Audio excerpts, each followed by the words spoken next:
Hi hello welcome back to my channel. ఈరోజు ఎంతో టేస్టీగా ఉండి మునక్కాయ ఎగ్గు పులుసు చేసుకుందాము రండి. దానికోసం కావాల్సిన ఇంగ్రీడియంట్స్ ఏంటో నేను ఒక్కొక్కటి చూపిస్తాను. మీరు మంచిగా నోట్ చేసుకొని ట్రై చేసి చూడండి. ఓకేనా ఫ్రెండ్స్? ఫస్ట్ ఒక ప్యాన్ తీసుకోండి. ఆ ప్యాన్లో ఆయిల్ వేసుకోవాలి. మీకు ఎంత సరిపడా ఆయిల్ కావాలంటే అంత వేసుకోండి. నేనైతే ఒక 4 to 5 టేబుల్ స్పూన్స్ వేసుకున్నాను. తర్వాత ఆవాలు జీలకర్ర వేసాను. అవి చిటపట అన్న తర్వాత చిన్న ముక్కలుగా కట్ చేసుకున్న ఆనియన్స్ వేసాను. చూడండి, నేనైతే ఒక పెద్ద సైజ్ ఆనియన్ వేసుకున్నాను. తర్వాత చిన్ని ముక్కలుగా కట్ చేసుకున్న వెల్లుల్లిని కూడా వేసుకున్నాను. మీరైతే కనుక వెల్లుల్లిని పేస్ట్ లాగైనా చేసి వేసుకోండి, బాగుంటుంది. తర్వాత ఇలా ఫ్రై చేయాలి. కొంచెం ఇలా ఆనియన్స్ని వేయించడం వల్ల మన చేసే గ్రేవీలో కానీ బాగా కలిసిపోతాయి. చూడండి, ఇలా బాగా వేయించాలి ఆనియన్స్ని. తర్వాత కొద్దిసేపు మూత పెట్టేసుకోవాలి. కొద్దిసేపు తీసి కోపులుగా కట్ చేసుకున్న చిల్లీని వేసుకోవాలి. వేసి వాటిని కూడా అంతా ఆనియన్స్లో కలిసేలాగా కలపాలి బాగా. చూడండి, ఎంత కలర్ఫుల్గా ఉంది కదా, గ్రీన్ వైట్.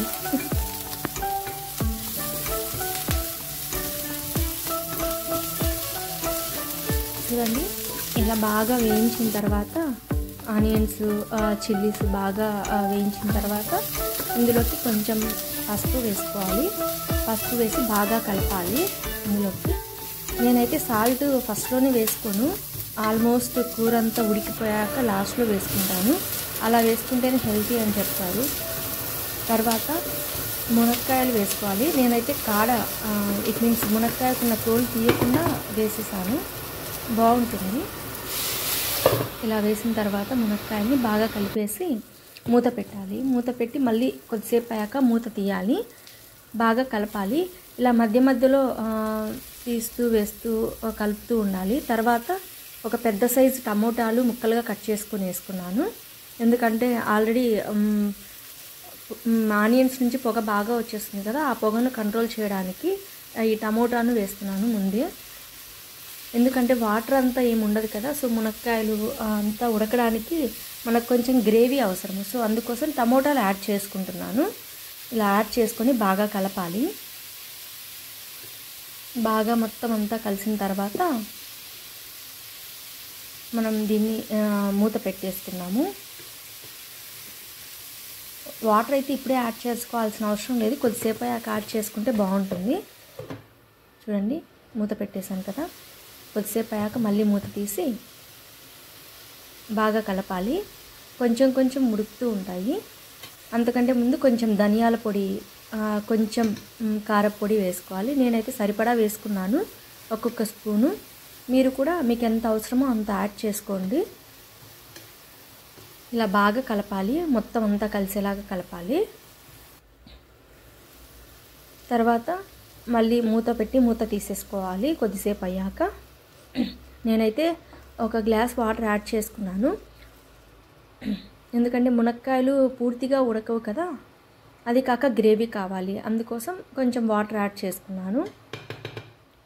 చూడండి, ఎంత కలర్ఫుల్గా ఉంది కదా.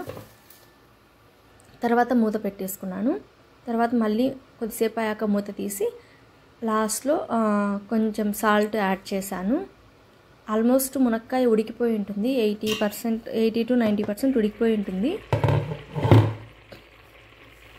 చూడండి, తర్వాత మునక్కాయ ఉడికిందా లేదా అని చెక్ చేసుకోవాలి. ఆల్మోస్ట్ ఉడికిపోయింది మునక్కాయ అయితే. ఎంత బాగుందో కదా. తర్వాత ఎగ్స్ను నేను ముందే ఉడికించేసి పెట్టుకున్నాను. ఆ ఎగ్స్కి కొంచెం చిన్నగా ఘాట్లు పెట్టేసుకొని ఎగ్స్ని దాంట్లో వేసుకోవాలి గ్రేవీలో. అలా ఘాట్లు పెట్టడం వల్ల మొత్తం మసాలా మొత్తం ఆ వాటర్ మొత్తం ఆ ఎగ్స్లోకి వెళ్ళి బాగా ఎగ్కి మసాలా బాగా పడుతుంది. చూడండి, తర్వాత ఇలా ఉడుకుతూ ఉంది కదా, ఆల్మోస్ట్ రెడీ అయిపోయింది. తర్వాత ఫైనల్గా కొత్తిమీర వేసుకోవాలి. మీకు కొత్తిమీర ఇష్టం లేకపోతే స్కిప్ చేసేయండి. సో వేడి అన్నంలోకి మునక్కాయ ఎగ్ పులుసు వేసుకొని ట్రై చేసి చూడండి. చాలా బాగుంటుంది, చాలా హెల్దీ కూడా. Please like and subscribe my channel friends. Okay, take care, bye bye.